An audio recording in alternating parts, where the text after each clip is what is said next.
Sibingelele mkolani KZN TV sikwamukela ohlelweni lesilo namhlanje lwengqikithi igama lami ngoNokuthula Mabika Mthetho sisuke sithi ingqikithi suka blend kwesinye isikhathi sisuke sithi ake sidiscuss nje ihloko ezikhona eBhayibhelini okunye ke mhlambe sidiscuss nje ngempilo in general okunye kubaluleke kakhulu siyasithinta imishado sithinde nezimpilo nje zabantu sibone ukuthi ikuphi la singasizana khona ikuphi la singakhulisana khona kanamhlanje sibuyile futhi nesinye isihloko sithi namhlanje sikhuluma ngentando kaNkuluNkulu uyayizwa abantu mabethi ayenzeka intando kaNkuluNkulu kwesinye isikhathi singa-understand ukuthi iziphi lezi zinto okusuke kukhulunywa ngazo noma iziphi izinto ezisuke zilindelekile kwesinye isikhathi mase kwenzakalile uthola ukuthi siyakhala futhi asisakujabuleli lokho osekwenzeka kodwa beqhubeka befundisi bethi intando kaNkuluNkulu well thina ke siyakwazi ukubona into eqhamuka kusathane noma bengasiphikisa ke kodwa ke 0357898855 nokuthola em@1kzrntv.co.za kunjalo mbolani KZN TV angihambi ngento ngihamba naye umfundisi namhlanje soke sithi ukukhuluma kabanzi ngentando kaNkuluNkulu umfundisi asikubingelele sikwamukela ohlelweni siyabonga kakhulu ukuba lapha e1KZN TV kwintokozo kakhulu umfundisi ubani sokuba nendawo nebandla sokulona umfundisi uShandu ngiseGoli eWillers Farm kodwa ekhaya kulapha eMatshana okay eMpangeni elinye yoda elinye ibandla elikhulu silapha eDlangezo okay ngaphansi kaDZ Mkhwanas Apostle DZ Mkhwanas sikhuluma indaba ebalekile namhlanje mfundisi sikhuluma ngentando kaNkuluNkulu but mhlawumbe nje ake ngikuphose nje kwi deep end ngifuna ukuzwa ukuthi njengoba sikhuluma ngentando kaNkuluNkulu I know ukuthi khona uNkuluNkulu khona uSathane ikhona neka Sathane ikhona asibambe lapho ke sizongena nayo mase singena esihlokweni sethu but sikhuluma kakhulukazi ngentando kaNkuluNkulu and siyazi uNkuluNkulu usibekela emhlabeni wasibekela isizathu masikhuluma ngentando kaNkuluNkulu sisuke sikhuluma ngani masikhuluma ngentando kaNkuluNkulu sisuke sikhuluma ngento efiswa uNkuluNkulu angisho njalo uNkuluNkulu kahle ngokosifiso sakhe uthanda abantu bonke basindiswe right uthanda abantu bonke bafinde ekulazini iqiniso kodwa ngenxa ukuthi siphila lapha emhlabeni akwenzeki ukuthi abantu bagcine benza intando kaNkuluNkulu ngisho nasemasontweni nje udonseka kanzima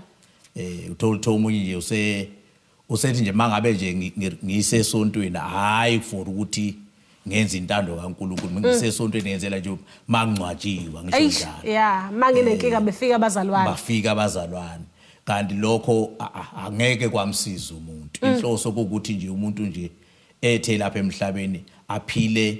intando kaNkuluNkulu not ngoba masizokwenza intando kaNkuluNkulu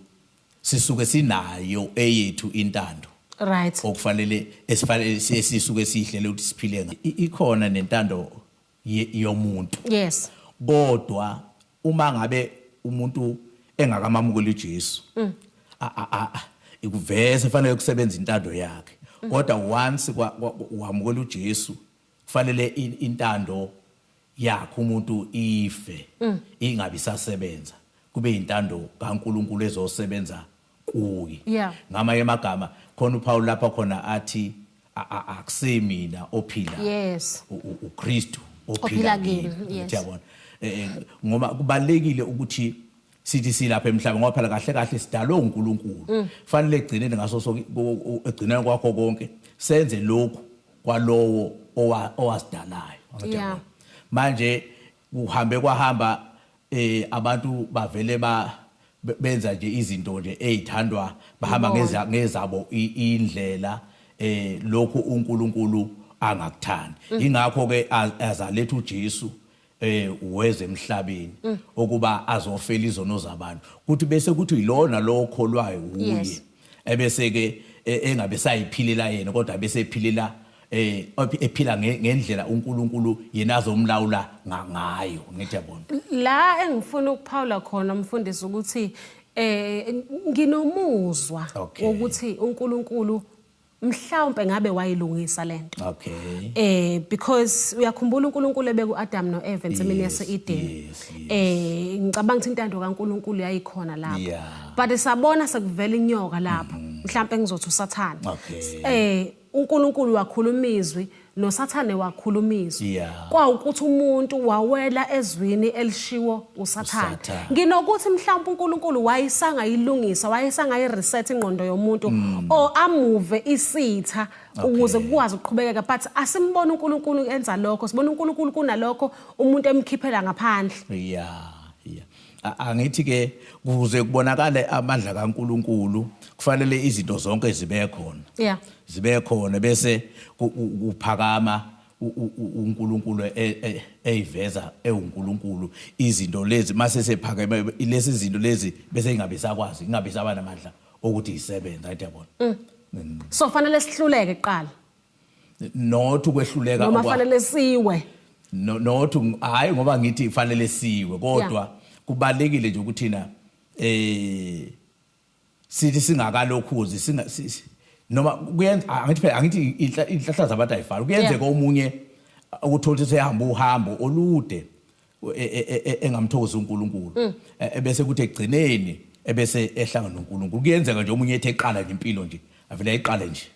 engakaze nje ezwe nje izinto ezilapha emhlabeni ukuthi kwenzakalani ingakho siyayisithi kwesisikhathi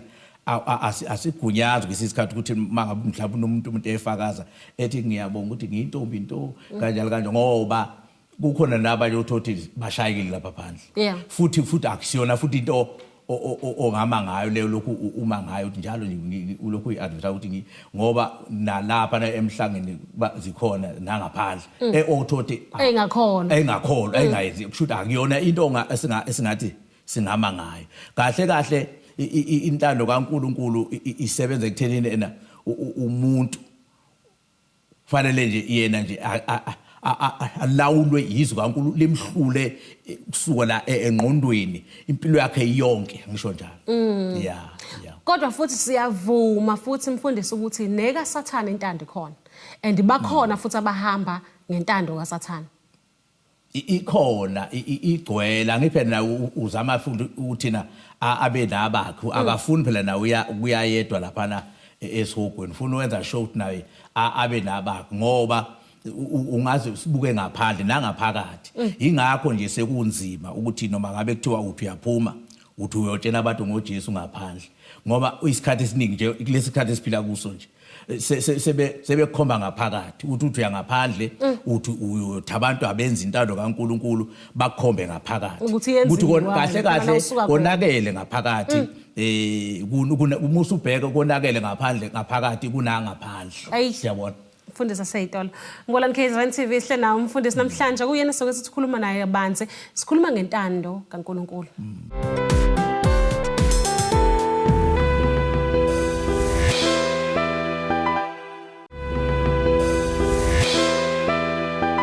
Asiphinde sikwamukele mbonani KZN TV sabukulo hlelo lenqeqethi sihle nawo umfundisi namhlanje umfundisi uShando usuka eGoli akuyena soke sithi ukukhuluma naye kabanzi sikhuluma yona indaba yentando kaNkulunkulu sechazile kumfundisi ukuthi eyintandweni ezikhona zonke khona intando kaNkulunkulu khona intando yomuntu neka Sathane futhi khona mfundisi yazi ngisengikhumbula elinye ihlayo ukuthi nathi sinayo intando yokufaka amadoda ukuze indoda yenze lokho engikushoyo mawuthi uyachecka bese bethi abantu hayi uyifaka intando asiqhubeke mangabe leyo ntando lo isisebenza uthothi na isibona sekubona nabo nongaphandle ukuthi hayi le ndoda isetshenziwe le ndoda sikhuluma ngayo indaba yentando umfundisi uthe uzosibreakela down ke manje usitshela ukuthi kuyikuphi okuyintando kaNkulunkulu nokuyintando yomuntu kanjalo neka Sathane intando yomuntu ungalokhuza uthothi mhlawumbe nje awufuni ukuya esontweni angisho njalo kodwa futhi kabili ungayi esontweni noma uye esontweni kuyenzeka ungayi esontweni kodwa uthothi uyayenza intando kaNkulunkulu uthothi kunezinto mhlasimpe oyibonayo lapha nesontweni ukuthothi lezi zinto ziyangilimaza mangithi ngiyangaphakathi ngcono vele nje ngihlala abanye basebeze bakhonza nama TV umuntu athi ngcono nje ngibukela iTV ngiyabusiseka mangibuka iTV ngoba kuthothi khona omunye nje uthothi mangabeze eyenkonzweni nje akayi ngoba eya kuNkulunkulu uya ngoba ethi uyobona ebuka usibanibani ukuthi uphila impilo kanjani kanti lokho akukho right ngiyabona kufanele umuntu nomuntu mangabe nje suka nje ekhaya ethi uNkulunkulu ngiya kuwe ngize kuwe not ukuthi ngoba mawuzothi uzosuka ekhaya uthi uye esontweni uzofika ubona abantu laphana kusuke kuhlangahlangene lapha ngiya ngithi mina ngisho ekuthiwa umuntu ena uza ephethe ibhodlela likabhiya as long nje ezofika lapha afika ahlale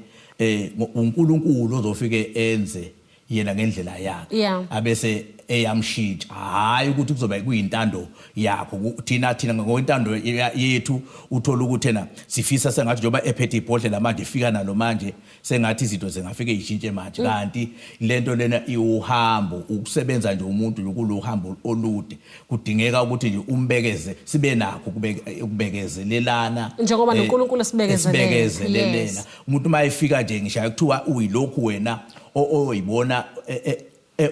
oyibona wena ungcono uma umbheka eyikho umbekezelele kuleso simo leso ngenxa yokuthi uNkulunkulu egcineni uyamazi uqonda ngisho imicabango yakhe ikude uyena wadalwa uNkulunkulu ngisho njalo kubiza ukuthi ke ohambeni lwethu sibekezelelane kungani ngoba kahle kahle emasontweni akhona ezulwini emasontweni isemagaraji la khona silungisiswa khona hayi ukuthi sofika sonke nje sifaka othaya sinjani kuzofika nje mhlawumbe umuntu athinteke hamba ngendlela uthole ukuthi na uzwa kufika nje kuye uthi ake ngene lapha enkonzo uthothe kanti ungena mhlawumbe uyishali mhlawumbe u5 cm uweskate manje usuzothi ngoba nakho efika ekuleso simo leso usuzoyeka ke manje ufocusa ukuthi na uzokwenza intando kaNkulunkulu usubheka lo uthi hey usibanibani ufike egqoke kanje kanti akukho right lokho uzohlatshwa yizwi yena umfundisi oshumayela ahlatshwe yizwi uzombona mhlawumbe ngakusasa semayise sebuya aseshintshile ngenxa yizwi elenza akuthina esishintsha abantu yizwi elenza ngendlela yalo emfihlakalweni ngisho njalo ngiyaye ngizwe ngemfundisi manishumayela ngokwami ngiyaye ngilindele ukuthi intando kaNkulunkulu kuzoba yinto enhle noma kuzoba yinto ezokwehla kahle but kungiphathe kabi ukuthi uma senithi uma ngishayiswa imoto ngafa intando kaNkulunkulu of which mina I think ukuthi bekufanele kungene ngapha kwintando kaSathane because uNkulunkulu manje nemchaza njengothando ngolibona uthando lungisucuza ngetruck laphana emgwaqeni so ngiyaye ngibona ngathi intando eseshintshile singapha kuSathane kusuka sekwenjani lesuke sibhlungu kuyenzeka yabona nje bathi ngisuka nje eGoli nje bezenzeka lapha emgwaqeni ingozi zenzeka kodwa kusuke kuSathana ngisho njalo naye phumile ingakho mangabe uzophuma nje ekhaya nje uhamba uthatha uhamba kufanele uthandaze ngoba noSathana uyalo kufanele ube uthandaze ucele nje uNkulunkulu ukuthi na abe nawe nje ohambeni lonke ngoba noSathana usuke uyaphuma naye wenza ufuna ukwenza uyadestroy ngisho njalo ngendlela yakhe kodwa noma kunjalo akusho ukuthi na akusafanele manje sesenze ngendlela okufanele senze ngayo ngenxa ukuthi sisaba uSathana ngisho njalo yize khona sithi phela uSathane uphumile emgwaqeni kufa abantu kodwa egcineni kwakho konke simelo ukufa simelo ukufa elithi zikaNkulunkulu kumiselwe ukuthi abantu bafe kube kanye emva kwalokho bese kuba kwahlulela ngoba kahle kahle umuntu uzokwahlulela futhi ngalokhu akwenzilena esesemzimbeni noma ngabe kuthiwa ke okumbi noma okuhle iqiniso ukuthi egcineni kwakho konke noma ngabe kuthiwa ke intando kaSathane eyenzekile mhlawumbe umuntu wadutshulwa noma mhlawumbe noma wagwazwa noma mhlawumbe wafa ngephutha noma wafa ngephutha kodwa egcineni kwakho konke sizofa sizofa kugcine nokwakho konke kodwa mase sesifile kuba ungcono ufica yileso simo leso se-truck noma mhlawumbe sokudutshulwa usentandweni kaNkulunkulu ukholo ngoba kahle vese imizimba efayo umuntu lo ongaphakathi akafi angazi ukuthi yini eyenza ukuthi mhlambe nathi njengebandla intando kaNkulunkulu siyayibone la kusuke kukuhle khona kuphela bese kuba nzima ukuthi siyamkele uma sekufika izimo ezinjengokufa because ukwamkela kanjani ukuthi ingane na 2 years isifile angithi ke kubiza ukuthi na ube sentandweni kaNkulunkulu ukuze ukwazi ukubona zonke lezo zinto lezo ngenxa ukuthi wonke umuntu njoba elapha emhlabeni nje unephepha afanele alibhalile kuyenzeka eclassini mhlawumbe wayena cousin uthothi iphepha lithi 2 hours ulibhala kodwa nithothi mhlawumbe niba 100 ufike wena mhlawumbe nitrust kuyaqala kuyabhala iphepha uthola ukuthi wena awupheli mhlawumbe nalelo 2 hours lo ubhalile mhlawumbe within 30 minutes usuqedile hawu kanjani ingenxa ukuthi vese ubusuvese usunako lokho ubevese kudingakala bese uyaqeda mhlawumbe nomntwana omncane singamaza ukuthi hawu esesemncane kangaka okungenza mhlawumbe uthe mayifika wavele walibhala iphepha waliqeda kungakafiki isikhathi sokuthi u2 hours lo Nkosami mina ngisabhala uNkulunkulu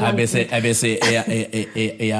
lokho alishiye nina lapha emhlabeni nisebhizi nathi yabona nisebhizi ndaba niseqedile nathi yabona ngoba masuqedile vese ukubhala asikho isidingo ukuthi ungaphindi ukuhleli kwi-exam room fanele ube khona isikhathi uphuma khona cha mina ngisabhala mfundisi uNkulunkulu engangigili nje ngisebhizi aseyitela umbolani KZN TV sibuyela la mfundisi namhlanje sikhuluma ngentando kaNkulunkulu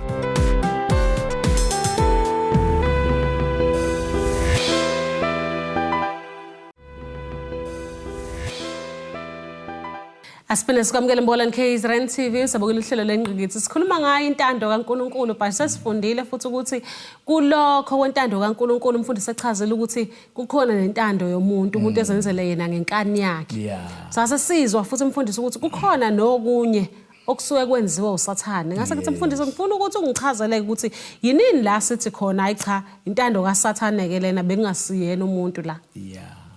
uthola ukuthi mhlawumbe ake lapho usesikoleni uyafundisa uthola ukuthi mhlawumbe omunye uphembelwa omunye uthisha ingane yakho mhlawumbe ufanele ingene lapha esikoleni abese mhlawumbe uthi usathi kuyadliwa lapha uthothi akufakele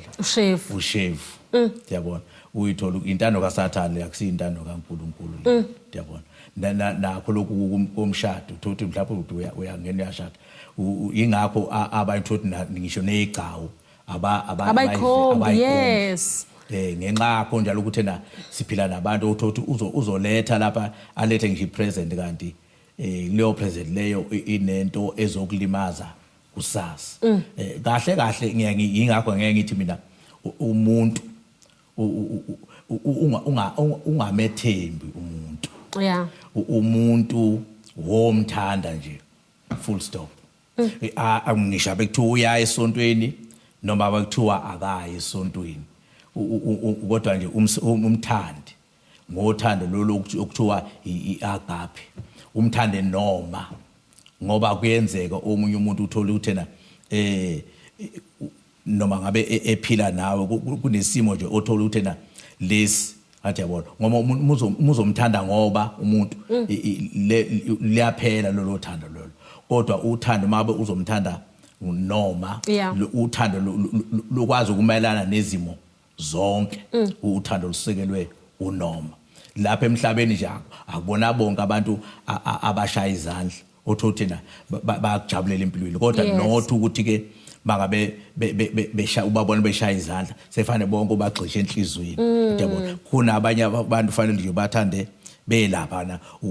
hayi ngoba mhlawumbe ubazonda yabona kodwa uwenzela ukuthi uhlale nje u right empilweni yabona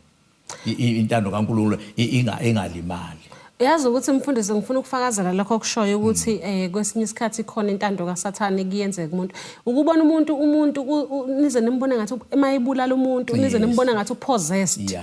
Nimbona ukuthi engathi akusesuyena and naye mayebuye ingqondweni zakhe ethi angazi ukuthi bengingenwe yini. Ngani ngisho nakhona lapho mhlawumbe ngake ngithi lapho ubaba asho ukuthi hey uyazi kunemali ezokuthi uthothi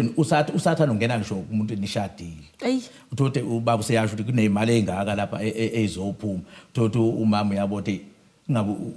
uzohamba nini lokhozana abese vele angenwa umoya kaSathane avela agcina se uthothi ubaba uyadla lapha kanti khona into asemfakele yona thola uthena useyayikhalisa ngona khona njalo ukhala akukhona ukhala konke ongathini okuyikho khona ukhala okungesikho okusuke kukhave nje imask benze ukuthi abantu bangaboni ukuthi ngempela yibe ngenze lonto. Mfundisi ukhulume ngenye into ebalekile wakhuluma ngentando yomuntu. Sakhuluma indaba yokuthi intando yomuntu ikakhulukazi kusuke kuba inkani esuke izodazwa umuntu because wonke umuntu kunamazwi amabili akhulumayo kuye. Khona elisuke likhuluma kahle elinye likhuluma kabi bese kuba nenkani yakhe ke manje ke khona ngisho amaculo asesho ukuthi na umuntu nje uzobuswa inkani yakhe. Sihlukanisa nini ukuthi chala inkani yami la hayi lana Nkosi yami bengena uSathane. Sihlukanisa nini? Sihlukanisa kanjani? Hey phela mase subona ususenkingeni awusazi manje uzophuma ushone ngapha bese uyabona ayilapha bekuyibi bengafanele ngenze kanje. Yes. Uthola ukuthi kodwa mhlawumbe ethose ku late nakhona lokho ukwenza kanjani. Kuningi kakhulu umfundisi besifisa ukuthi sikukhulume mayelana nendaba yentando kaNkulunkulu ikakhulukazi ngoba ayibisama yodwa kusuke sekukhona nezinto ezithize ezisuke sezizongena phakathi esisuke sesizocasha ngazo ukuthi cha lokhu akusesiyona intando kaNkulunkulu bese kuyintando kaSathane. But ngiyaye ngithi mangibuka mina ngibuka ukuthi kahle kahle intando kaNkulunkulu isihlulile. Yes, okay. Kwasekuqaleni mangimbuka ensimini yase-Eden ngabona isihlulile. Ngibuke nabasekuqaleni eBhayibhelini ngabona isihlulile. Akukho la ngibona khona kwenzeke intando kaNkulunkulu nje ngendlela efanele. Kunalokho ngiyaye ngibone kungena umusa. Yeah. Ngisathi ngiyalapho ke sisters ukuthi na kahle not ukuthi mangabe sifike ezulwini kobe kuukuthi senze intando kaNkulunkulu. Yeah. Kodwa masifike ezulwini ngibona sangazi ukuthi mina kobe kuumusa nje kaNkulunkulu ongasifanelanga ube nakhona siyangena yabona. Ngibona kanjalo. Yes mfundisi kanjalo impela because nami mangibuka uAbraham ngibuka oDavid ngibuka amakhosi amakhulu eBhayibhelini akekho ngisambone enze intando kaNkulunkulu ngaphandle kokusibekelwa umusa. Aseyitolo. Mkolani KZN TV sihlena umfundisi uShanda namhlanje sikhuluma ngayo intando kaNkulunkulu.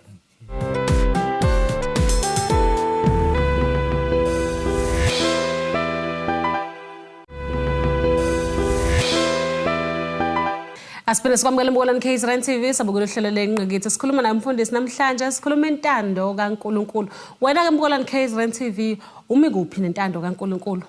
Uyayenza noma uqhubha inkani yakho? Mfundisi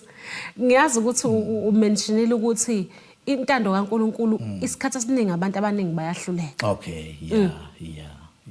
Asiqhubeke mfundisi. Kwamina ikuwe kwangihlula kodwa ngihamba isikhathi esiningi ngihambe ngishumayela kodwa uthothi ayenzeki angikho ekutheni ngenza intando ngalokho uNkulunkulu akufisayo. Kodwa mina ngijabulela nje ukuthi ngiyashumayela nje kuthe ngilanga ke ngahlatshwa ukugula. Ngagula lento yangikwamhlaba yalingana.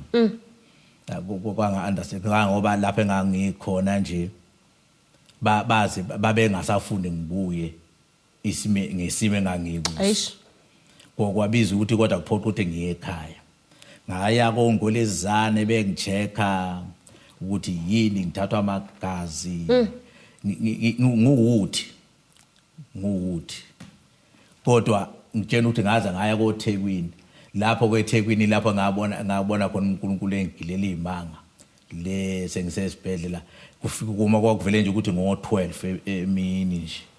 ngivele nje kuvele kube nevoice nje ekhuluma nami ayi ngathi mangibuya khona ngithi ngiyabuyela embhedeni ngiyalala hayi kuvele kudlale inakhuzana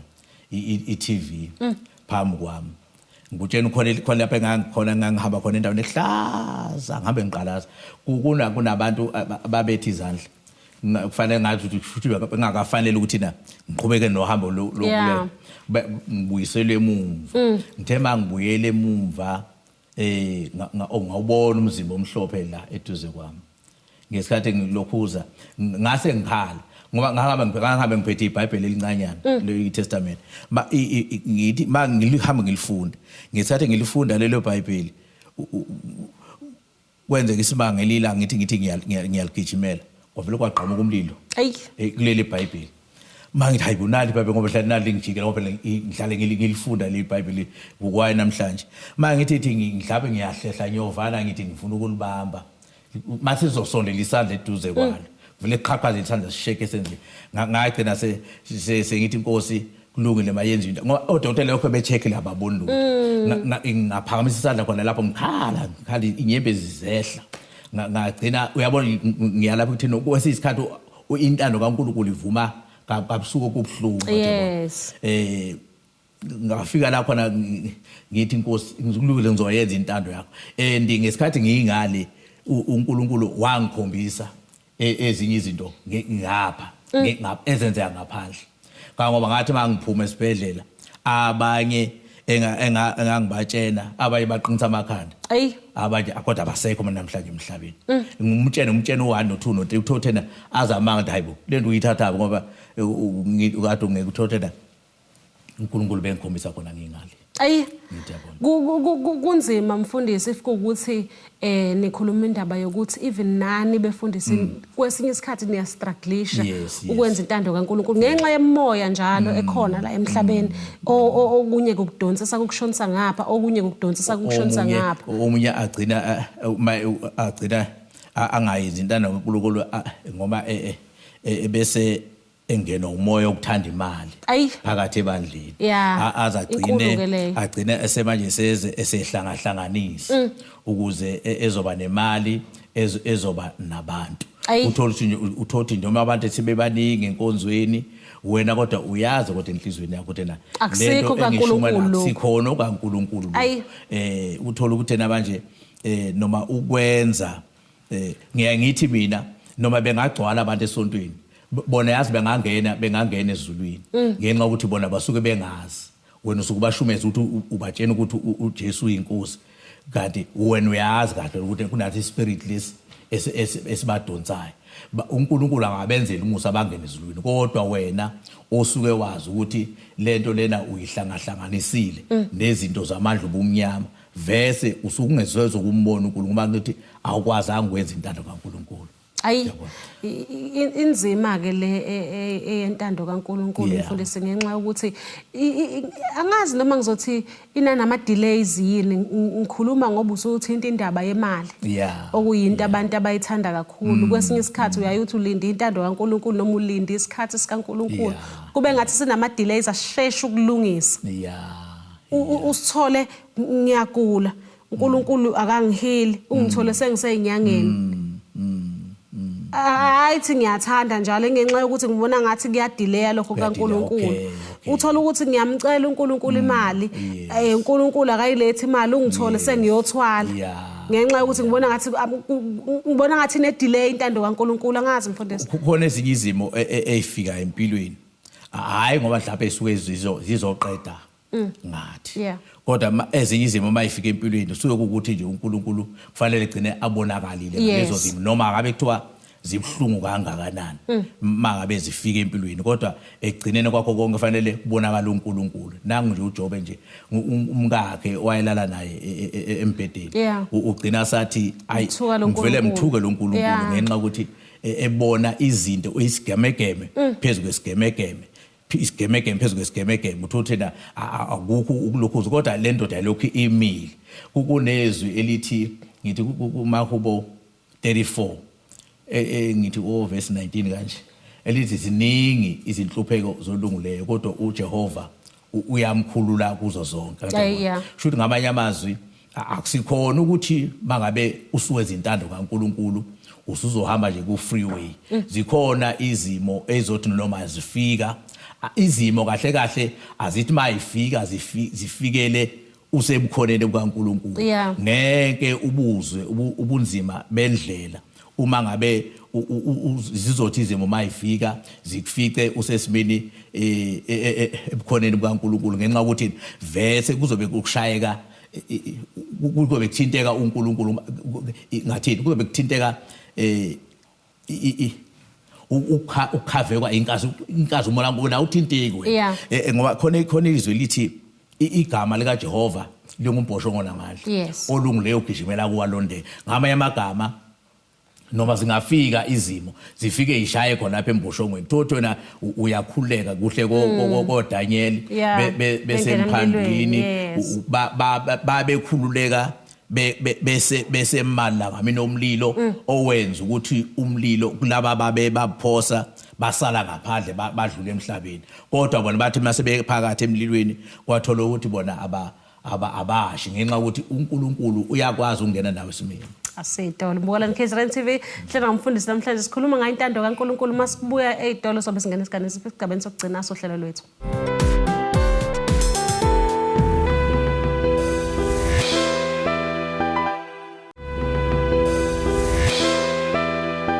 Asifuna sikwamukele Mbukalani KZN TV sabukuhlelo lenqekezi njengamanje singena esigabeni sokugcina sohlelo lwethu sekufanele sitetele ubaba siyobona ukuthi bakhonza kanjani ebandleni mfundisi sikhulume izihloko eziningi kakhulu sithinta indaba eziningi kakhulu namhlanje kakhulukazi njengoba sikhuluma ngentando kaNkulunkulu sakhuluma ngokuthi ikhona intando kaNkulunkulu ikhona nenkani ke nje yomuntu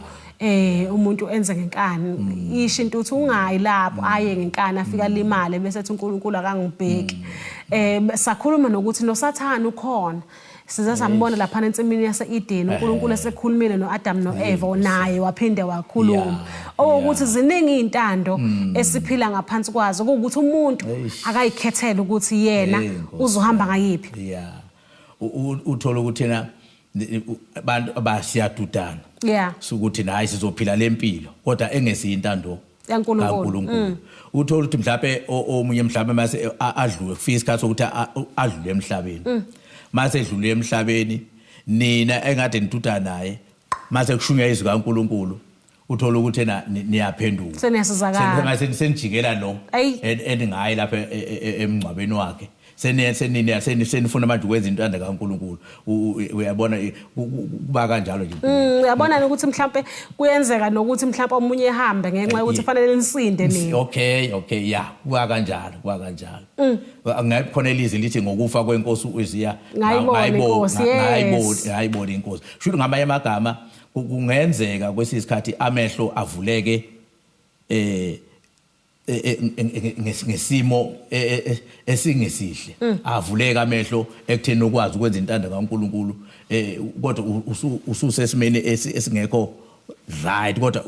ukwazi ukuthi kuso leso simo leso ukwazi ukwenza intando kaNkulunkulu uphenduke bantu baze bamanga ukuthi hayibo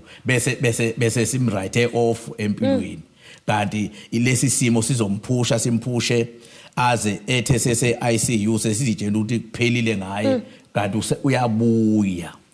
ngenxa ukuthi indlela kaNkulunkulu ziphakeme ziphakeme indlela asigoqe mfundisi ngenxa yokuthi sesikhulumele kakhulu but angifuni ukuthi sishiye abantu benomqondo wokuthi mawenza intando kaSathane noma mawenza inkani yakho kukhona ongakuphumelelisa empilweni